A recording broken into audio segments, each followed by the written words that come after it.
सावधान। ओम नमः सिद्धेभ्यः, ओम नमः सिद्धेभ्यः, ओम नमः सिद्धेभ्यः। मंगलमय मंगले करन वीतराग विज्ञान, नमो तार जाते भय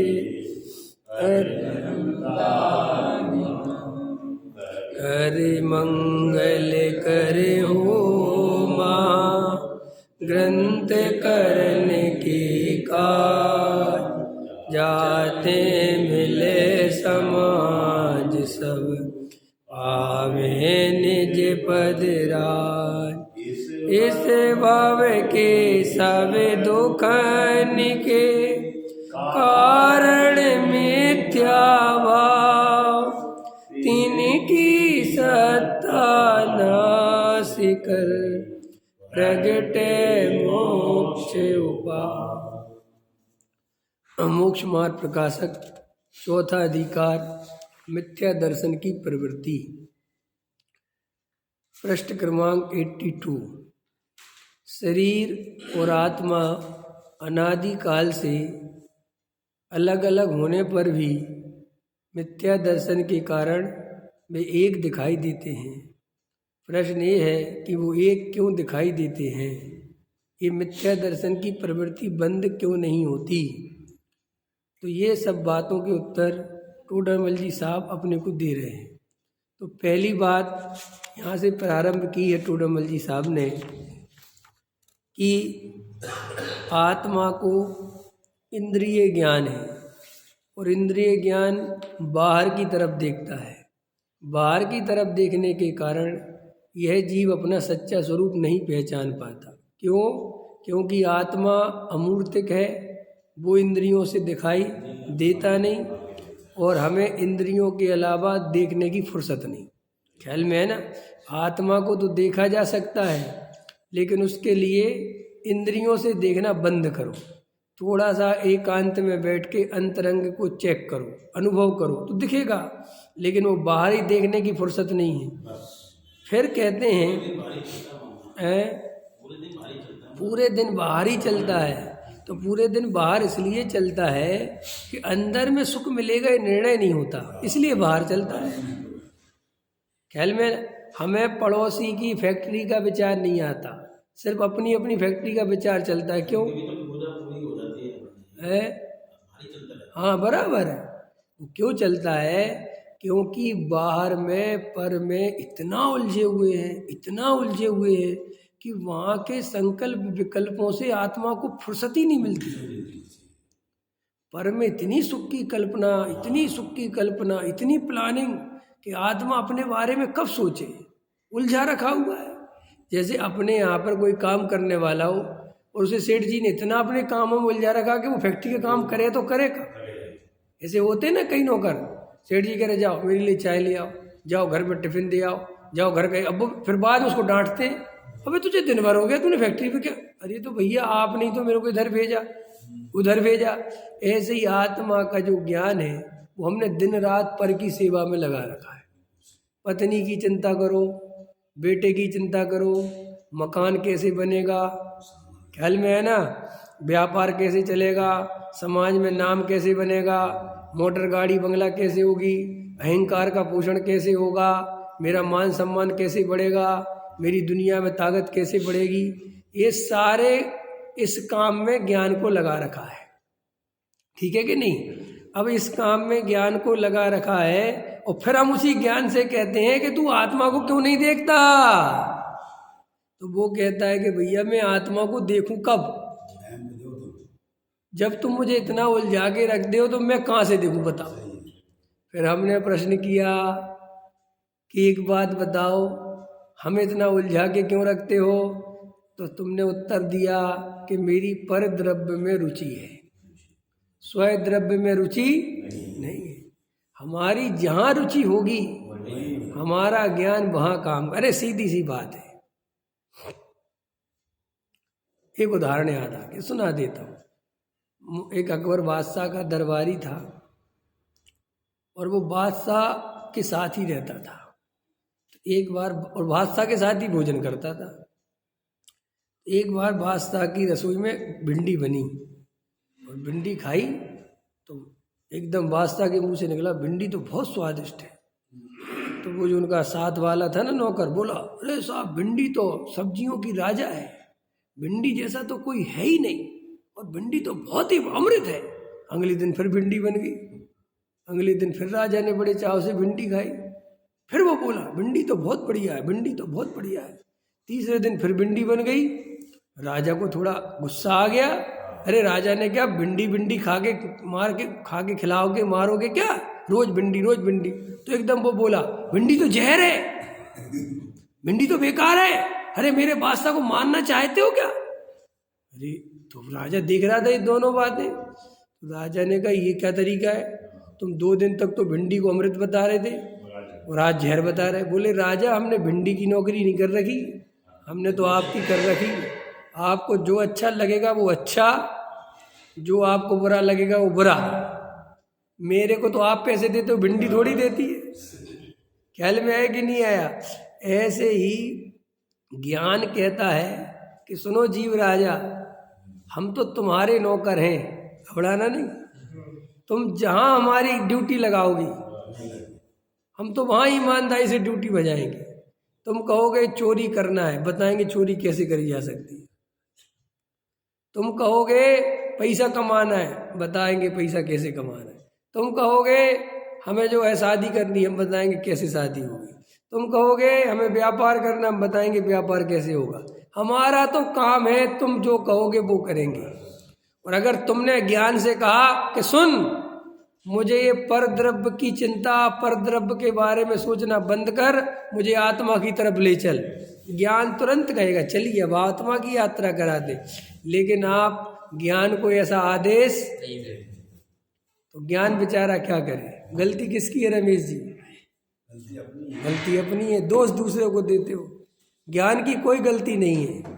ये जो आपको संकल्प विकल्प आते हैं ये आपके द्वारा निमंत्रित हैं, आपने इन्हें आमंत्रित किया है तभी आए हैं। बिना बुलाए कोई संकल्प विकल्प, आप कहोगे नहीं हमने नहीं बुलाया, तुम्हें याद नहीं रहा,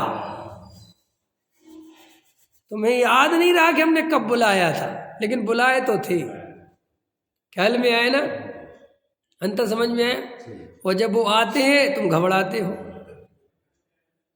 उदाहरण के लिए रास्ते में आप जा रहे थे, एक जवान सुंदर महिला निकली, तुम्हारे मन में उसको देख के विकार उत्पन्न हो गया, ठीक है। अब तुम आगे बढ़ गए, तुम्हें याद नहीं रहा कि कब विकार उत्पन्न हुआ था, क्या हुआ था।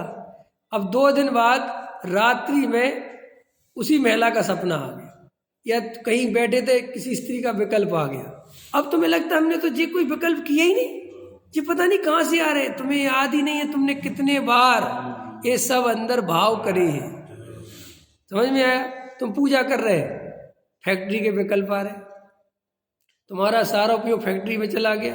अब तुम्हें ऐसा लगता है यार यहाँ क्यों आ गए, तो विकल्प ये पूछ के थोड़ी आएंगे कि कहाँ आना है कहाँ नहीं आना है। जब तुमने उनसे इतना प्रेम कर रखा है क्यों। बेटा होता है ना, बेटा बाप मीटिंग में बैठा हुआ है, क्या कहा मैंने, बाप मीटिंग में बैठा हुआ है, बेटा आया, बेटे को पापा से काम है, वो सोचता है कि पापा को मीटिंग में डिस्टर्ब करूं कि नहीं करूं, उससे कोई फर्क नहीं पड़ता, मेरा बाप है भाई, होगी किसी की भी मीटिंग, पापा सुनो, ये कौन है, समझ लेना ये इसका बाप है, ये इसका बेटा है, क्योंकि वो उसको तुम्हारी इतनी आत्मीयता है, इतना अपनापन है कि वो तुम्हारे पास आने के लिए सोचता। ऐसे ही तुम्हारा विकल्पों से इतना अपनापन है, पर द्रव्यों में इतना अपनापन है कि उनके विकल्प आए बिना आने के लिए सोचते कि मंदिर में आए कि नहीं आए। और उल्टा वे तो वहाँ ज़्यादा आते हैं जहाँ तुम थोड़े से फुर्सत दिखाई देते हो। अब पूजा में तुम फुर्सत हो, आप कहोगे क्या कि फुर्सत नहीं पूजा में, ये पूजा तुम्हारी अंतरंग नहीं है, ये कोई तुम्हारी रुचि का विषय नहीं है, ये तुम करते हो ये अलग बात है, ये कर रहे हो ये भी अलग बात है, और तुम्हें ये भी नहीं पता कि हमें करने कैसे लगे। अंतर समझ में, तुम्हारी रुचि का विषय है बही खाता, जिसमें तुम्हें कोई विकल्प नहीं आता। आता है अरविंद जी? जब हिसाब बनाते हो पार्टियों का, कोई और कहीं के विकल्प आते, मंदिर के, भगवान के कुछ और विकल्प आते, कुछ याद ही नहीं आता। न चाय, न दूध, न पानी। कहो पत्नी चाय रख के गई हो, पता चला आधा घंटा निकल गया, वो चाय ठंडी होके दोबारा गर्म होनी पड़ रही। ऐसा क्यों हुआ? इसका मतलब देवेंद्र जी विकल्प भी समझदार है कि कहाँ आना है, कहाँ नहीं आना है। पकड़ में आ रहा है कि नहीं आ रहा? तो ये विकल्प वहां क्यों आता है जहां तुम नहीं चाहते? विकल्प कहता है मूर्ख चंद, मैं वहां नहीं आता जहां तुम चाहते, मैं वहां आता हूं जहां तुम्हारी रुचि है। और तुम जैसे ही खाली दिखते हो, मैंने ऐसा समझ लो, तुम्हारी रुचि, ऐसा समझो, सुनो सुनो, तुम्हारी रुचि है धन में, तुम लगे हो पूजा में, तो विकल्प कहता है मूर्ख कहाँ लगे हो तुम? तो वो तुम्हें धन की याद कराता है बार बार कि तुम गलत जगह आ गए हो। अब तुम उसको समझाते हो मैं सही जगह है, तो चुप हो जा 2 मिनट के लिए, भगवान की पूजा तो कर लेने दे। वो कहता है यार क्या रखा भगवान में? फिर तुम्हारा मन कहता है बेटा रखा है भगवान की पूजा करूंगा तो पुण्य बंधेगा, पुण्य बंधेगा तो उदय में आएगा, और उदय में आएगा तो ऐसा आएगा, मैं तेरे ही लिए पूजा कर रहा हूँ असली में, तो तू समझ नहीं रहा। फिर वो धन कहता अच्छा अच्छा वेरी गुड वेरी गुड, मेरे लिए कर रहे हैं, चलो लग जाओ। समझ गए? एक वो विधान होता है, तुमने देखा जो गरीब आदमी होता है, जो थोड़ा ज्यादा परेशान होता है, वो ज्यादा भगवान के पास आता है। नहीं समझे? बड़ा आदमी इतना नहीं आता, क्योंकि बड़ा आदमी कहता है कि अपना तो बहुत बढ़िया चल रहा है और अभी भगवान की कोई इतनी जरूरत है नहीं अपने को। और बीच बीच में वो ढोंक दे आता है, बीच बीच में जो केस निपटाता है, वो कहता है भगवान गुस्सा नहीं हो जाए। समझ गए ना? थोड़ा सा भगवान को भी राजी रखना है कि नहीं? अगर भगवान रूठ गए तो मामला बिगड़ जाए। आपको लगता है हम ऐसे नहीं है, ये तो आप किसी और की बात कर रहे हो, ऐसा हमारे अंदर चलता है। बहुत से जैनी मोक्षों को लगता है नहीं नहीं हमारे साथ ऐसा नहीं है। आप बहुत भ्रम में हो, आपने ऊपर से चांदी का वर्क लगा लिया है, इसलिए आपको गोबर दिखना बंद हो गया है, अंदर गोबर ही गोबर है। समझ गए? ये दरवाजे लटका देते, एक दरवाजा लटकाया, दोनों ही बंद कर दिया करो, फिर आवाज बिल्कुल नहीं आती, ना बाहर की आवाज आती। और ये जो बैठे हो इनको बोल देना कि दरवाजा लगा दिया करो जब स्वाध्याय चलता है। तो पहले नंबर पर अरविंद जी आपने प्रश्न पूछा, ये प्रश्न बहुत इम्पोर्टेंट है जीवन भर के लिए कि ये विकल्प बोई क्यों आते हैं, हमें पता नहीं चलता पूजा कब हो गई। बिल्कुल एकदम वैज्ञानिक उत्तर दे रहा हूं मैं आपको, कोई रंग लपेट नहीं कर रहा कि तुम्हारा कर्म का उदय फला, ये बकवास बात है। कुछ नहीं उदय, तुम्हारी रुचि मेन कारण है। तुम्हें लगता है कि ये विकल्प कहाँ से आ गए? वे विकल्प तुमने कहीं ना कहीं निमंत्रित कर रखे हैं, तभी आए हैं, तुम्हारे बिना रुचि के। क्योंकि तुम विकल्पों का भी तो पोस्टमार्टम करो, वे विकल्प आते हैं तुम्हें जहाँ रुचि नहीं है। तुम कहोगे हमें दुश्मन के विकल्प आते, उसकी क्या रुचि है? अरे भाई दुश्मनी भी रुचि का ही लक्षण है, खाली दोस्ती नहीं, राग और द्वेष ये दोनों अलग अलग नहीं है। राग आपको पता है रुण जी, द्वेष किससे होता है? जिससे कभी राग था।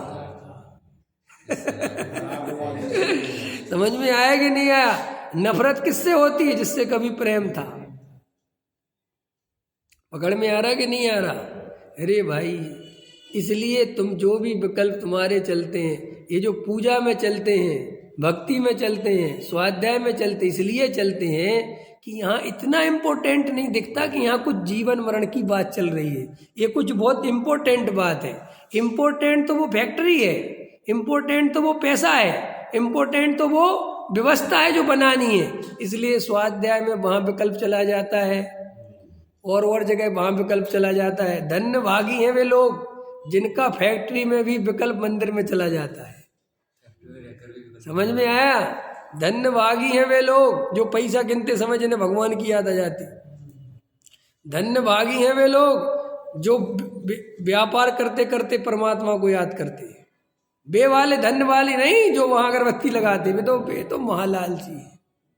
न तुम कहोगे वे जो मंदिर जो अन्नमती लोग होते हैं ना, वो सबसे पहले फैक्ट्री पहुंचेंगे तो क्या करेंगे? आधा घंटा पूजा करेंगे। तो क्या सकते भगवान की पूजा करते हैं? किसकी पूजा करते हैं वे लोग? पैसे की। और कहते हैं हम भगवान की पूजा कर रहे हैं। किसको मूर्ख बना रहे? फोटो लगा रखी उन लोगों ने भगवानों की, है ना, देवी देवताओं की, और पूजा करते हैं पैसे की। इसकी जगह मेरे जैसा आदमी मिले तो मैं तो 2000 नोट की फोटो खिंचवाऊं और कहूँ इसको टांग बढ़िया तरीके से फ्रेमिंग करके और इस पर अगरबत्ती लगाएगा। असली देवता तो तेरा यही है। अब वो लक्ष्मी जी वैसी बना दी। असली लक्ष्मी तो तुम्हारी है जो अभी पुराने हरे नोट आउट ऑफ लक्ष्मी हो गई। अभी जो पिंक वाले नोट है ये अपडेट हो गए, है कि नहीं? तो पकड़ में आ गया अरविंद जी। पूजा पूरी हो गई लेकिन पता नहीं चला। और पूजा बराबर पड़ी तुमने, ये भी गजब की बात है। अगर गलत पढ़ते तो बीके जैन साहब वही रोक देते, यार तुम कहाँ पढ़ रहे हो। लेकिन तुम बाजू वाले को ऐसा धोखा देते हो कि उसे पता ही नहीं अरविंद जी फैक्ट्री में पहुंच गए। और जिस दिन तुम धोखा तुम ऐसा करा करो, पता दोस्ती तुम लोग की पक्की है ना, तुम जैसे फैक्ट्री पे विकल्प जाए ना, बीके जैन साहब को बोल दिया करो यार मेरा फैक्ट्री पे विकल्प चला गया, ये तो मैं झटका उठ देगा, अरे इधर आओ इधर, तो तुम वापस आ जाओगे। ख्याल में है ना? अगर सही बात बताओ, ये भगवान के सामने जो जो विकल्प चलते हैं ये सही सही बताने लग जाओ तुम लोग का क्या होगा? कल से मंदिर आना बंद हो जाएगा 50%। नहीं? अब बताओ धोखा किसको दे रहे? अब देख लो तुम क्या हालत है। अब और आत्मा चाहते हैं भगवान के सामने भी ढंग से खड़े नहीं, और उसी प्रतिमा के लिए लड़ाई करेंगे। इन विकल्पों के लिए कोई लड़ाई नहीं करता। अभी हमें प्रतिमा को प्रतिमा बोले, आप प्रतिमा जी बोल देते हो। मैं तो बोल ही रहा हूं, तुम तो वहां उसके सामने जाके पता नहीं क्या क्या करते हो। नहीं समझ में आया? वे जो हमारे जीवन की घटनाएं घट रही हैं इसका मूल कारण है हमारी रुचि। क्या कहा मैंने? एक शब्द को याद रखना है, हमारे जीवन में जो कुछ हो रहा है, जो चल रहा है अंदर, उन सब का जनक हमारी रुचि है। हमारी रुचि जब तक परद्रव्य की रहेगी तब तक हम कितने ही कोशिश करें, आत्मा की कितनी बातें करें, हमें कभी आत्मा का अनुभव नहीं हो सकता। अब मजेदार बात यह है, ये प्रश्न उठा दिया इसलिए बोल रहा हूं मैं, परद्रव्य की रुचि छूटे कैसे? प्रश्न होना चाहिए। परद्रव्य की रुचि तुम्हारी तब छूटेगी जब तुम्हें यह विचार चलने लगे कि परद्रव्य में सुख नहीं है। किसी के कहने से नहीं। मैंने कहा स्त्री पुत्र मकान दुकान में सुख नहीं है, तुम भी बोलने लग गए। ये बोलने की बीमारी बंद करो। समझ गए? नहीं, पहले अंदर में देखो जाके। स्त्री पुत्र मकान दुकान में सुख नहीं है ऐसा बोलने से काम नहीं चलेगा। जाके उसकी गहराई में जाओ, है कि नहीं। और प्रॉब्लम है कि हम गहराई में कभी नहीं जाते। गहराई में क्यों नहीं जाते? फिर वही प्रश्न, हम गहराई में किसी चीज की तब तो जाएं जब हमें कुछ उस पर शंका हो। हमें परद्रव्य पे कोई शंका ही नहीं है, सुख लगता है। अब रोज पंडित विद्वान महाराज चिल्लाते रहते सुख नहीं है सुख नहीं है, तो हम भी कहते सुख नहीं है सुख नहीं है, तो अपन भी कहने लगते सुख नहीं है सुख नहीं है। फिर हमारे दो बात करने के तरीके हो जाते हैं, एक तरफ से बोलते रहते हैं सुख नहीं है सुख नहीं है, और दूसरी तरफ उसी में सुख दिखता है। फिर हम और एक गजब का गणित बैठा लेते हैं, मंदिर में कहते सुख नहीं और बाकी सब जगह सुख ही सुख है। फिर कोई पूछेगा क्यों भैया स्त्री पुत्र साहब क्या करें, उलझे पड़े हुए हैं, मैं तो निकलना चाहता हूँ। रमेश जैसे बोलते ना, हम तो निकलना चाहते हैं, हमारी तो क्या बताएं साहब, अंदर से तो कुछ है ही नहीं। फंस गए? नहीं बोलते कि नहीं बोलते? लेकिन आपको पता है ये आप जो ये बोल रहे हो प्योर मायाचार है। कुछ भी आपको तकलीफ नहीं है, कोई दुख नहीं है। ऐसा दुनिया में कोई चीज नहीं है जहां दुख लगे और आदमी रह जाए, है? नहीं समझ में आया? आपको पता ही नहीं है आप क्या कर रहे हो। ये सब अच्छी अच्छी बातें बोलना बंद करो। मैंने कहा ना इमोशनल होना। देव शास्त्र गुरु के लिए जान दे देंगे। कौन मांग रहा है? किसने मांगी? वो दे के मिलता क्या है? नहीं समझ में आया क्या मिलता है? कौन सी जान मांग लिखने इमोशनल हो जाते हो आप। ये भारत देश हमारा है, इसके लिए ताकत लगा दो। अब तुम्हें यही नहीं पता मुझे लगाना क्या है, किस चीज की ताकत लगानी है, लेकिन तुम दौड़ लगा देते हो। समझ गए?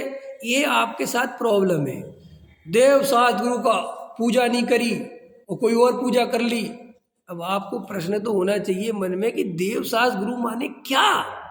ये मैंने पूजा, अरे ऋषभ अजित संभव अभिनंदन सुमति पदम सुपार्श जिन राय चंद पोप शीतल श्रियांश जिन बांस पूज्य पूजत सुर राय। ये तुमने अर्घ बोला, इसमें देवशास्त्र गुरु है कि नहीं? और देवशास्त्र गुरु में देवशास्त्र गुरु तो है ही, लेकिन और जो कुछ है उसमें देवशास्त्र गुरु है कि नहीं?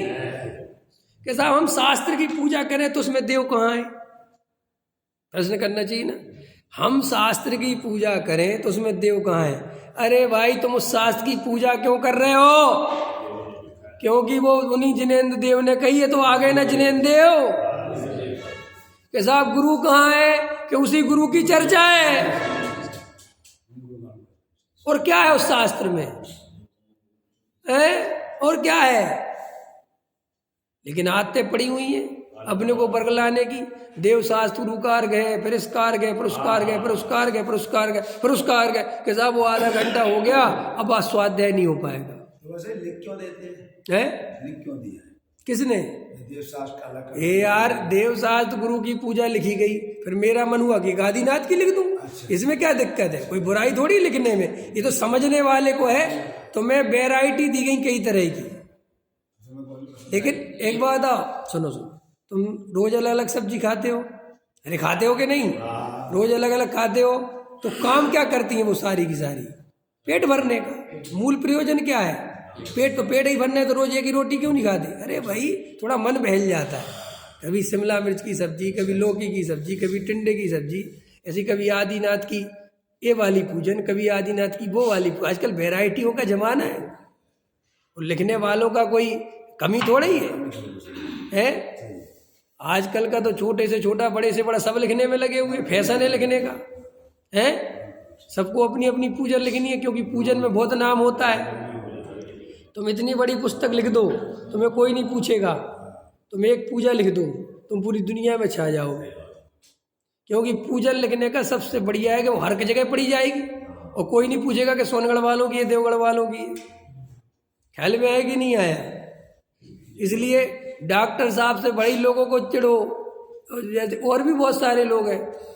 अब युगल जी जैसा तो सोनगढ़ी आदमी खोजना मुश्किल है, लेकिन युगल जी की पूजा केवल रवि किरणों से लाल जनवाणी में छपी हुई, और किसी को पता नहीं युगल जी है कौन। वो कहते पूजा बहुत अच्छी है, ये पूजा बहुत अच्छी है। उनसे कोई सोनगढ़ वालों की असली पूजा है। उसमें भी लाख देश वाला वो है ना, स्कूलों में चल रही है। हाँ, वो तो मुख्तार जी ने लिखी थी। मेरा कहने का मतलब ये है कि अब आप किसी को लिखने के लिए मना कैसे कर सकते? नहीं समझिया? एक बार बताओ, देश में इतनी पार्टियां बन रही, अब कैसे मना करके पार्टी मत बनाओ? भाई लोकतंत्र में लिखा है कोई भी पार्टी बना सकता है तो बनाओ, लेकिन मतदाता को तो वोट अपने हिसाब से देगा कि नहीं? ऐसे ही इतनी वैरायटी तो तुम्हारे ऊपर सबकी जिम्मेदारी नहीं है। कई लोग कहते ओ राम, ये वाली तो अपन ने पूजा करी ही नहीं, तो क्या तुम्हारे बाप को कुछ हो गया? नहीं करी तो क्या हो गया? लेकिन नहीं, करो जी, सब पूजा करो, जितनी छपी सब करो। ये आपको पता ही नहीं है कि आपके अंतरंग में क्या चलता है। क्यों? क्योंकि आप कहीं पर भी विचारशील नहीं हो, और ये विचारशील नहीं होना ये दुनिया की सबसे बड़ी प्रॉब्लम है। आपको फिर मूर्ख आसानी से बनाया जा सकता है। जो आपने प्रश्न किया ना कि क्यों लिखी, मैं उसका उत्तर दे रहा हूं कि भाई क्यों लिखी का प्रश्न ही नहीं है। आप आज आदिनाथ की कर लो, क्या फर्क पड़ता है? आज देवशास्त्र गुरु की कर लो। लेकिन आपको जब आधा घंटा पूजा करनी है, उसके बाद प्रवचन है, तो आपको आधे घंटे में पूजन खत्म करनी है। हमने आज देवशास्त्र गुरु की मन नहीं है साहब, हमारा आज 10 लक्षण की करनी, कोई देवशास्त्र गुरु का अर्घ दो, उसमें क्या है? नहीं समझ में? और वो भी देवशास्त्र गुरु का शुरुआत में अर्घ इसलिए देते हैं कि हमने मूल की पूजा कर दी, अब इसके बाद हमें कोई विकल्प आता है तो अर्घ्य कर लेते हैं। और कुछ ये सब चीज़ें आपके हाथ में घटानी है और आपके हाथ में बढ़ानी है। उस क्रिया से कुछ नहीं होता, अंदर में आपके भावों की ही प्रधानता है। आप देव शास्त्र गुरु की पूजा करो, कोई भी पूजा करो, जितनी करो। अब बताओ आधी पूजा करनी चाहिए कि पूरी? वैसे भी लोगों को बड़ा डर लगता है कि साहब आधी तो नहीं कर सकते। क्यों नहीं कर सकते? आधी आधी पूजा कर सकते हो कि नहीं? जयमाला के लिए पढ़ सकते हो कि नहीं? क्या पता कि ये कोई रागियों का धर्म है क्या? ये कोई हिटलर शाही का धर्म है कि ये नहीं करा तो मर जाओगे और ये करा तो जिंदा हो जाओगे? अरे जैन धर्म तो कहता है भाई साहब तुम्हें अर्घ बोलना है अर्घ बोलो, तुम्हें वो नहीं बोलना वो मत बोलो, चावल चढ़ाने हो चढ़ाओ, नहीं चढ़ाने हो मत चढ़ाओ। भगवान के सामने नतमस्तक पूरा होना हो तो पूरा हो, आधा होना हो तो आधा, और बिल्कुल नहीं होना हो तो बिल्कुल मत हो। यही तो वीतरागता का मजा है। अगर हमारा भगवान भी तुम्हारी आइडेंटिटी देखने लगा तो वो काहे का भगवान है? हमारा भगवान को कोई हिंदू मुसलमान नहीं, हमारे भगवान को कोई जैन पारसी नहीं, हमारा भगवान कहता सब भगवान है। हम तो ऐसे भगवान के पुजारी हैं जो हमसे खुलेआम कहता है कि वो खड़ा है रे भाई तू हाथ जोड़ के मेरे सामने। हमारा भगवान तो वो है कि नहीं साहब आज 3 लोक के नाथ हो। किसने कहा? मैं अच्छा हमारा भगवान 3 लोक के नाथ है कि नहीं? इस पे एक बार बोला था ना 3 लोक के नाथ। काहे कि भैया 3 लोक के नाथ है वो? कौन सा 3 लोक पे राज कर रहे? वे कौन सी हिटलर शाही चला रहे? कहीं चला रहे वो कुछ? पहले तो समझो 3 लोक का नाथ किसे कहा जाए? जो कुछ राग करे, कुछ वजनदारी रखे, कुछ अपना, वो बेचारे अपने स्वरूप में मग्न हैं, वीतरागता में मस्त हैं, उनको कोई लेना ही देना नहीं। और जी अल्लाह 3 लोक के नाथ, वे कौन से 3 लोक के नाथ? उनको क्या लेना देना किसी से? लेकिन हम समझते नहीं है। भगवान के सामने वैसे खड़े हो गए, भगवान के सामने वैसे खड़े हो गए, भगवान घुटनों में दर्द है तो पूजा मत करो। लो कुछ भी बैठ के पूजा मत करो, कुछ भी। मेरा बस चले तुमको लेट के भी करो अगर तुम बैठ के नहीं कर सकते तो। क्या किसी को इतनी बंद से क्यों लगाते हो कि नहीं साहब ऐसे में सब स्वच्छंदी हो जाएंगे, कोई नियम धर्म नहीं बचेगा? नहीं, स्वच्छंदी नहीं हो जाएंगे, लोग हृदय से पूजा करने लगेंगे। स्वतंत्रता देना तो सीखो किसी को। तुम बच्चे को दबा के रखना चाहते हो, दबा के, वो दबा दबा के और फ्लो चलता है। नहीं समझ में आया? मैंने एक दिन अभी परसों नरसों उदाहरण दिया था। हमारी बेटी है ना, वो क्या होता है उसको कोई तकलीफ होगी ना तो रोती बहुत देर में है। जैसे मम्मी ने वो डांट दिया तो अंदर रोना आ रहा होगा, रोने बैठी रहेगी, रोएगी नहीं, क्योंकि उसको अब मैं आऊँगा वो जाऊँगा तो सिद्धि क्या हो गया, मुँह क्यों बना हुआ है? कुछ नहीं, नहीं नहीं, अंदर रोना बहुत भरा है। कुछ नहीं, कुछ तू हुआ बेटा, क्या हुआ, क्या तुमने कुछ कहा? अरे मैंने जरा सा डांट दिया था, मम्मी ने डांटा था। हाँ लेकिन मैं मुझे कुछ बात नहीं है। अब वो अंदर रो नहीं पा रही है, वो रोना चाहती है कि उसको डर लगता है कि पापा को रोना पसंद नहीं है और डांटेंगे हम रोएंगे, अब रोना है। तो मैं थोड़ी देर तो देखता हूँ कि चल चुप हो जाए, खेल मस्त रहे, नहीं, फिर मैं कहता रो ले, चल चल रोना चालू कर, रोज जितना रोना है। फिर वो धीरे धीरे चालू हो जाती है, लेकिन वो 5 ही मिनट रोती है। कोमल कहती चुप कर, इसको चुप कर। मैं कहती रोने तो, जितना रोना रो ही लेने दो, ढंग से ही रोने दो, खत्म कहारो कहानी एक बार में। ऐसे ही तुम्हें हम जितना कहते ना भगवान के सामने ऐसा मत करो वैसा मत करो, ये जितनी तुम्हें बंदिशें देते हैं तुम उतने घबराहट में जीते हो, तुम्हारा प्रेम उतना झूठा है। अरे लोग में भी होता है ना कि थोड़ी स्वतंत्रता दे के तो देखो, थोड़ा अपने बच्चे पे विश्वास तो करो। हमारे लोग हम पे विश्वास ही नहीं करते, इसलिए तत्व कोई सच्चाई बताना नहीं चाहता कि क्योंकि हम सच्चाई बता देंगे तो लोग बिगड़ जाएंगे। अरे भैया हो सकता है सच्चे ढंग से सुधर जाएं, और ऐसे रोक के कब तक रोकोगे? पर्दे के पीछे वो गलती करेंगे ना। नहीं समझ में? स्वतंत्रता बहुत बड़ी चीज है। आपको मैं कह रहा हूं आप हृदय से मंदिर आओ, आप किसी के लिए मत आओ। आपको मंदिर में 2 मिनट आनंद आता है, आप 2 मिनट रहो। ये ईमानदारी तो सीखो कम से कम। कब तक ये समाज वालों के लिए जीते रहोगे? कब तक दूसरों के कहने के अनुसार दर्शन करते रहोगे? कब तक? कभी अपने जीवन में तो सोचा करो मुझे भगवान के पास कितना झुकने का भाव है, कितना नहीं है, मुझे इस देवशास्त्र गुरु की महिमा अंदर कितनी है कि नहीं है, मुझे पूजा करने में आनंद किस बात का आता है, भगवान के पास आता हूँ प्रक्षाल करने मिलता है, देवशास्त्र गुरु मिलते इस बात का आनंद आता है कि 4 लोग मंदिर में आते हैं, मुझे जानते हैं, मेरी राख की पूर्ति होती है ना, एक मेरा ओहदा बढ़ता है इसलिए आता हूँ। इन सब बातों का कभी बैठ के विचार तो करो, तब पता चलेगा कि देवशास्त्र गुरु की रुचि भी कितनी असली और कितनी नकली है। ये बातें सुन के घबराहट होती है। घबराहट क्यों होती है? क्योंकि ऐसी सच्चाई बताने वाला कोई मिलता नहीं है। ख्याल में है ना?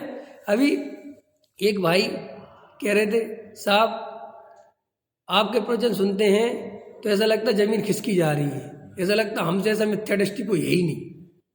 और हम अभी ये तक अपने आप को बड़ा धार्मिक मानते थे, ऐसा सोचते हम तो बहुत अच्छे, लेकिन आपकी सारी बातें सुनते हैं और बाद में विचार करते तो लगता सच्चाई तो यही है। तो हमने कहा सच्चाई यही है, अब तुम्हें ये सच्चाई सुन के बुरा लगे तो मैं क्या करूं? अब तुम वो झूठे प्रवचन सुनना चाहते हो, झूठी बातें सुनना चाहते हो जो तुम्हें भव्य और मोक्ष जाओगे और तुम तो बहुत अच्छे हो, तुम तो देवशास्त्र गुरु के बहुत अच्छे भक्त हो। अब तुम्हें कोई ये झूठे दिलासा दे दे के 4 गति में घुमाना चाहता है तो मैं क्या करूं?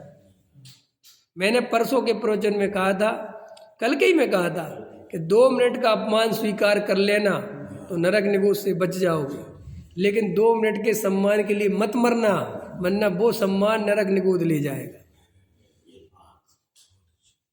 कोई पंडित विद्वान महाराज तुम्हें तुम्हारी सच्चाई बताता है तो उसके पैर पकड़ो, उसके पीछे दौड़ोगे, भैया हमें यही सत्य चाहिए, बुरा लगने दो कोई बात नहीं, लेकिन कोई तुम्हारी झूठी प्रशंसा करता है उससे दूर रहो। निंदक नीरे राखिए, सुना है कि नहीं है? आंगन कुठी चपाए, बिन पानी साबुन बिना निर्मल करे सुहाए। कि निंदक को हमेशा पास में रखो, वो तुम्हारी कमियां, ये झूठे चापलूसों से दूर रहो। आज के समय में पता है जैन साहब समय कैसा है, कोई मुसीबत ही मोल लेना नहीं चाहता, ना कोई पंडित मुसीबत मोल लेना चाहता है। ख्याल में काय को अपन कुछ कहो, समाज में जो चल रहा है चलने दो, अपने तो भगत बढ़ रहे हैं ना, अपने तो चेले चपाटे बढ़ रहे हैं ना, और अपना तो प्रवचन चल रहा है, अपन काय को चक्कर लो ना, अपना ही प्रवचन बंद हो जाएगा। ऐसा चल रहा जमाने में, कोई तुम्हें तुम्हारा सत्य सुनाने को तैयार नहीं है, और मजेदार बात है हम सुनने को भी तैयार नहीं। तो ये थोड़ी सी ऊपर उठो अगर आत्म कल्याण करना चाहते हो तो इतनी बात आपके जेहन में क्लियर हो गई होगी कि टोडामल जी साहब कह रहे हैं कि साहब ये इंद्रिय ज्ञान के माध्यम से पर द्रव्य ही दिखाई देते हैं और स्वयं द्रव्य की सोचने की से फुर्सत नहीं है, इसलिए इसका जीवन पर द्रव्य में ही चला जाता है। बराबर क्लियरिटी हो गई। अब दूसरा प्रश्न है, दूसरी बात जो आज पढ़ेंगे थोड़ी सी, तथा अपने को और शरीर को निमित्त नैमित्तिक संबंध बहुत है। ये भी गजब का है, इसके कारण भी बहुत प्रॉब्लम क्रिएट होती है। निमित्त नैमित्तिक संबंध समझ गए? अभी समझते हो रमेश जी? निमित्त नैमित्तिक संबंध समझते हो? एक आध उदाहरण दूं निमित्त नैमित्तिक संबंध का। शरीर का और आत्मा का निमित्त नैमित्तिक संबंध कैसे? उदाहरण दो। क्या है? कोई घटना घट रही है जिसमें निमित्त नैमित्तिक संबंध घटित हो रहा है, दे सकता है कोई? कोई नहीं दे सकता। ये मैं बोल रहा हूं, इस शरीर बोल रहा है कि आत्मा? अरे बोलो, ये भाषा वर्गणा का काम है, ये भाषा पुद्गल का परिणमन है, लेकिन आत्मा इसमें नैमित्तिक संबंध बना रहा है, क्योंकि आत्मा नहीं हो तो नहीं बोल सकता, ऐसा ही संबंध है, और आत्मा बोलता नहीं। इसको कहते हैं निमित्त नैमित्तिक। ये हाथ उठा, किसने उठाया? किसका परिणमन है? पुद्गल का कि जीव का? पुद्गल का।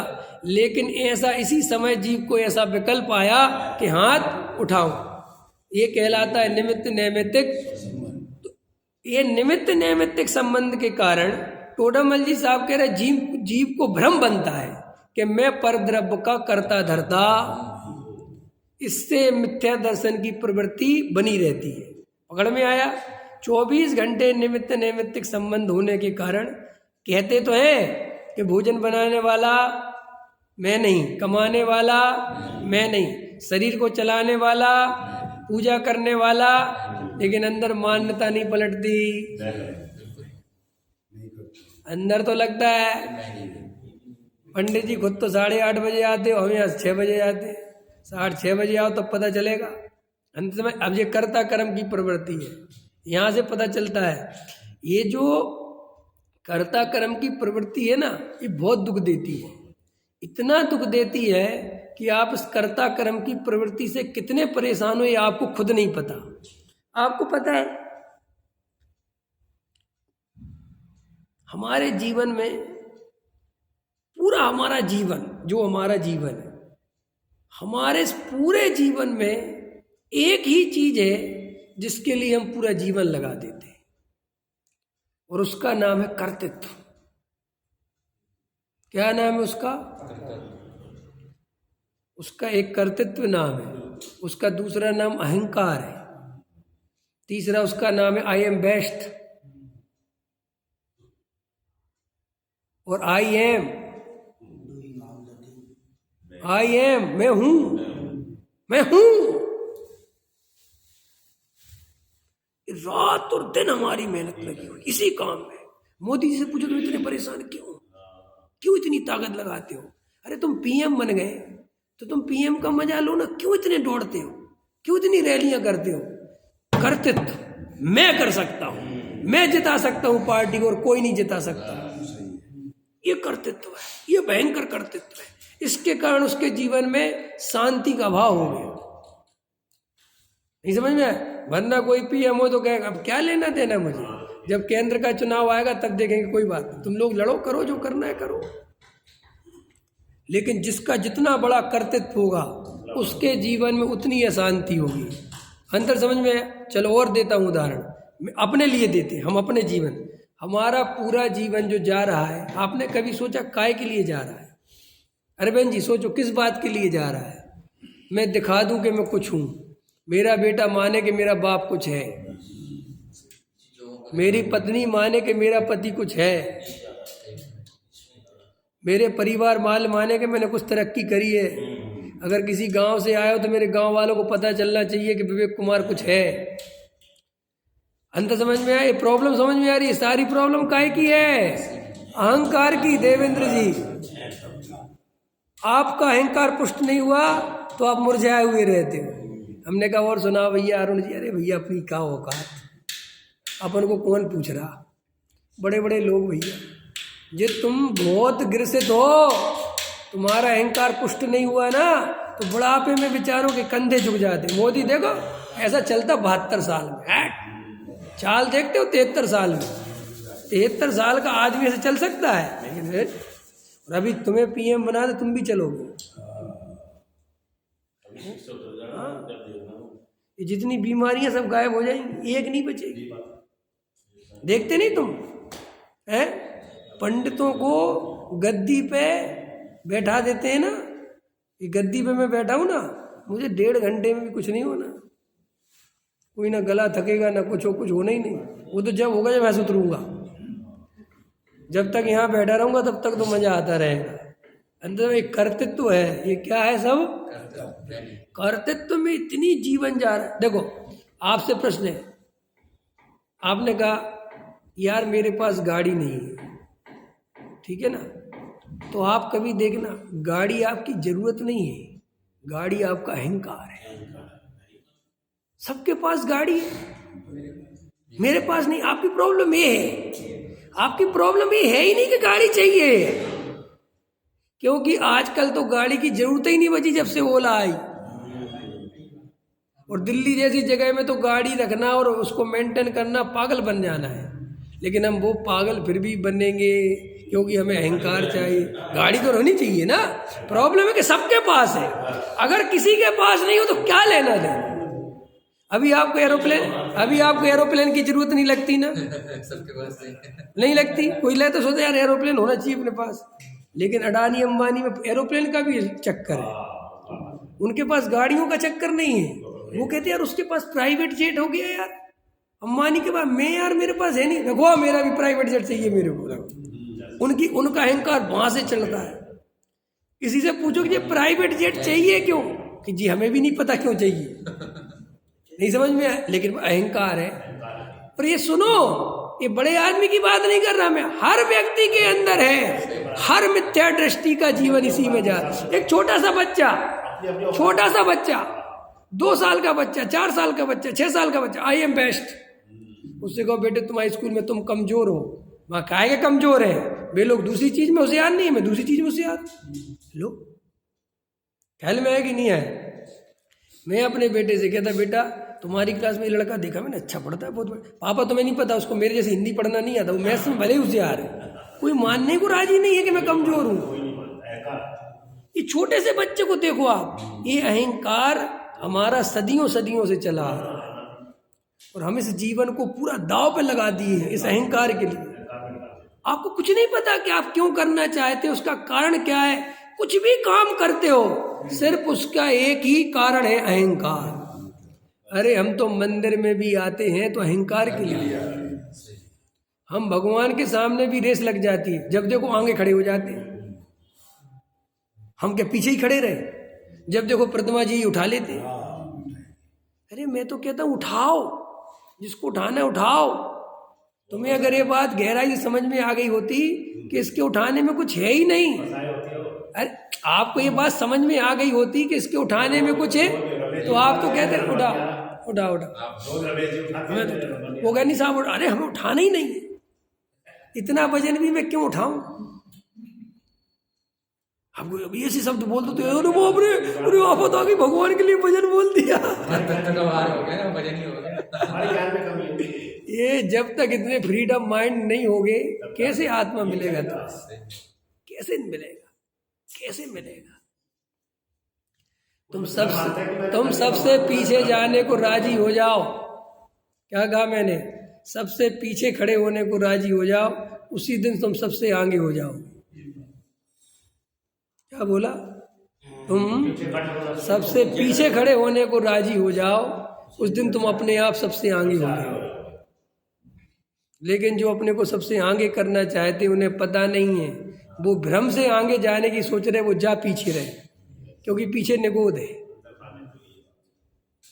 समझ में आया। गहराई से विचार करो, बहुत गहरा तत्व अभ्यास करो, तब जाके रुचि पलटेगी, उसके बिना ये रुचि पलटने वाली। अभी निमित्त नैमित्तिक संबंध पे बहुत चर्चा करनी है, ये बहुत जबरदस्त चीज है, ये करेंगे। सहजानंद